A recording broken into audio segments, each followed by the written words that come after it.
yaitu apakah istilah hadis ini adalah istilah yang sifatnya tauqifiyah ya atau sifatnya ijtihadiyah ya. Apakah istilah hadis adalah istilah yang diletakkan oleh Nabi sallallahu alaihi wasallam misalnya atau istilah yang diletakkan oleh para ulama kita. Itu pertanyaan awalnya. Kemudian pertanyaan yang kedua, ketika mendefinisikan hadis, para ulama kita berbeda-beda. Nah, maka pertanyaannya adalah faktor apa saja yang menjadikan ulama berbeda-beda dalam mendefinisikan hadis. Itu pertanyaan keduanya. Kemudian pertanyaan yang ketiga, selain istilah hadis, ada beberapa istilah lain yang digunakan oleh para ulama dan dinilai sinonim dengan istilah hadis. Yang sangat populer seperti misalnya istilah sunnah. Kemudian ada istilah khabar dan ada istilah asar. Nah, bagaimana korelasi di antara keempat istilah itu, terutama antara istilah hadis dengan sunnah? Apakah kedua istilah ini benar-benar adalah istilah yang sinonim atau sesungguhnya ada perbedaan di antara keduanya? Nah, itu pertanyaan ketiganya. Kemudian pertanyaan yang keempat, ketika hadis ini dikaji, maka tentu dia akan melahirkan ilmu. Nah, ilmu apa saja yang muncul dari pengkajian terhadap hadis tersebut? Itulah insya Allah 4 pembahasan kita pada malam hari ini. Nah, untuk mudahnya kita akan bahas satu-satu. Setiap selesai satu pembahasan, saya akan berikan kesempatan kepada Bapak Ibu para peserta kajian ini untuk mengajukan pertanyaan ya. 5 atau 10 menit atau sesuai dengan jumlah penanya, tapi khusus pada apa yang dikaji sehingga tidak terlalu meluas, tidak terlalu melebar pembahasan kita. Kalau pertanyaan-pertanyaan yang sifatnya umum boleh disampaikan di akhir kajian kita. Jadi itu artinya ada 4 kali kesempatan, insya Allah saya berikan kepada Bapak Ibu untuk mengajukan pertanyaan-pertanyaan. Jadi sekali lagi yang sifatnya penguatan, pendalaman terhadap materi yang kita kaji. Kita masuki ya yang pertama, yaitu penamaan hadis terhadap apa yang disandarkan kepada Nabi Shallallahu Alaihi Wasallam. Apakah istilah ini digunakan oleh Nabi atau para ulama kita yang menamai itu? Kalau kita merujuk kepada Al-Quran, ya, merujuk kepada Al-Quran, kata hadis sering disebut di dalam Al-Quran. Ya, sebanyak 23 kali. Jadi banyak 23 kali kata hadis disebut di dalam Al-Quran. Bahkan dalam bentuk jamaknya, ahadis itu disebut sebanyak 5 kali. Jadi kalau digabungkan antara penggunaan istilah mufrad, tunggal, hadis, dengan penggunaan jamaknya, ahadis, berarti secara keseluruhan, kata ini disebut di dalam Al-Quran sebanyak 28 kali. Tapi dari 28 kali, penggunaan kata hadis dan ahadis tersebut, tidak ada satupun yang secara spesifik merujuk kepada apa yang disandarkan kepada Nabi Shallallahu Alaihi Wasallam. Kalau kita ingin menyimpulkan makna-makna yang bisa disarikan dari penggunaan kata hadis dan ahadis dalam Al-Quran, maka paling tidak maknanya berkisar pada yang pertama, yaitu pembicaraan secara umum. Jadi kalau dikatakan hadis dalam Al-Quran, maka maknanya itu adalah pembicaraan secara umum. Misalnya saja di surah An-Nisa ayat 140, Allah Subhanahu wa taala berfirman, "Fala taqudu ma'ahum hatta yahudu fi hadisin ghairi." Ya. Fala taqudu ma'ahum hatta yahudu fi hadisin ghairi. Yang artinya, maka janganlah kalian duduk bersama dengan mereka sampai mereka memasuki hadis yang lain. Yang dimaksud di situ hadis yang lain, yaitu pembicaraan yang lain. Nah, kemudian yang kedua, Kata hadis dalam Al-Quran berkisar maknanya pada kisah-kisah nabi-nabi terdahulu atau kisah-kisah tokoh-tokoh terdahulu. Jadi misalnya saja di surah Taha ayat 9 Allah berfirman, "Wa hal ataka haditsu Musa." Ya, "Wa hal ataka haditsu Musa." Dan apakah telah sampai kepadamu ya Muhammad haditsu Musa? Ya, haditsu Musa. Hadis tentang Nabi Musa. Ya, jadi yang dimaksud di sini adalah kisah atau cerita tentang Nabi Musa. Begitu juga di surah Az-Zariyat Allah berfirman, ya, hal ataka hadisu dhaifi Ibrahim. Apakah telah sampai kepadamu cerita tentang tamunya Nabi Ibrahim? Atau di surah Al-Buruj ayat 17. Hal ataka hadisu junud Fir'aunu Samud. Ya, apakah sampai kepada kalian berita tentang bala tentara Fir'aun dan bala tentaranya Samud?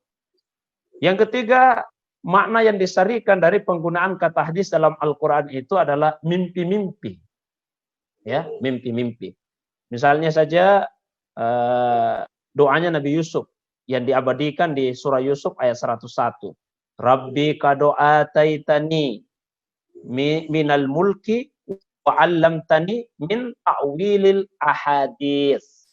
Tuhan, Engkau telah memberikan kepadaku kerajaan atau kekuasaan. Wa 'allamtani, dan Engkau telah mengajarkan kepadaku min ta'wilil ahadits. Penjelasan mengenai ahadits. Ahadits yang dimaksud di sini adalah mimpi-mimpi. Ya, bahkan yang menarik, kata hadis digunakan di dalam Al-Quran justru untuk menunjukkan kepada kalamullah, kepada firman-Nya Allah, kepada Al-Quran. Ya. Misalnya saja pada surah Al-Kahfi ayat 6 Allah berfirman, "Fala'allaka bakhi'un nafsaka 'ala asarihim illam yu'minu bihadzal hadithi asafa." Maka seakan-akan engkau ya Muhammad ingin membunuh dirimu atas apa yang mereka lakukan, yaitu ketika mereka tidak beriman bihadzal hadis, dengan hadis ini. Jadi yang dimaksud di surah Al-Kahfi ayat 6 dengan kata bihadzal hadis, dengan hadis ini, itu adalah dengan Al-Quran ini, dengan Al-Quran. Begitu juga misalnya di surah Az-Zumar Allah Subhanahu wa taala berfirman, Allahu anzala ahsanal hadis kitaban mutasyabihan. Allah yang telah menurunkan ahsanal hadis, hadis yang terbaik. Jadi hadis yang terbaik yang dimaksud di situ adalah Al-Quran. Itu kalau kita merujuk kepada Al-Quran. Jadi kesimpulannya sekali lagi, tidak ada satupun kata hadis di dalam Al-Quran itu yang secara spesifik merujuk kepada apa yang disandarkan kepada Nabi Shallallahu Alaihi Wasallam. Sekarang kita pindah kepada pernyataan Nabi sendiri. Nah, ternyata istilah hadis yang merujuk kepada pernyataan Nabi secara spesifik atau apa yang disandarkan kepada Nabi itu akan banyak kita jumpai di dalam hadis-hadis Nabi Shallallahu Alaihi Wasallam. Ya, misalnya saja, saya bacakan sebagai perwakilan saja dua hadis. Hadis yang pertama adalah hadis yang diriwayatkan oleh Imam Al-Bukhari dari Abi Hurairah, semoga Allah meridainya. An Abi Hurairah ta'annahu qala, dari Abi Hurairah ia berkata, qila, ya Rasulullah. Jadi ditanyakan kepada Nabi, ya Rasulullah, man as'adun nasi bi syafa'atika yaumal qiyamah. Siapakah manusia yang akan paling berbahagia mendapatkan syafaatmu di hari kemudian? Jadi ini pertanyaan Abu Hurairah kepada Nabi. Siapa manusia yang paling berbahagia mendapatkan syafaatmu di hari kemudian? Nah, sebelum Rasulullah SAW memberikan jawaban terhadap pertanyaan tersebut, maka beliau bersabda terlebih dahulu.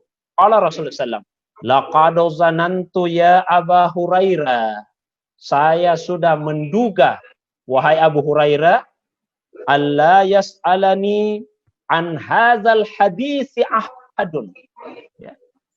La yas'alani an hadzal hadisi ahadun. Tidak akan ada seorang pun yang mendahuluimu bertanya tentang hadis ini. Nah, situ Nabi sudah menggunakan kata hadis. An hadzal hadis. Tentang hadis ini. Awalu minka. Ada yang akan lebih dahulu daripada kamu. Ya. Lima ra'aitu min hirsika 'alal hadis. Karena saya melihat betapa besar perhatianmu terhadap hadis. Barulah setelah itu Nabi menjawab pertanyaan Abu Hurairah. Saya tidak usah lanjutkan hadisnya. Intinya di situ adalah Nabi sudah menggunakan kata hadis yang secara spesifik merujuk kepada pernyataan beliau. Begitu juga dalam hadis riwayat Muslim dari sahabat Nabi SAW, Samurah, semoga Allah meridainya. Nabi bersabda, Man haddasa anni bihadis. Man haddasa anni bihadis yura annahu kazib fahuwa ahadul kazibain. Ya.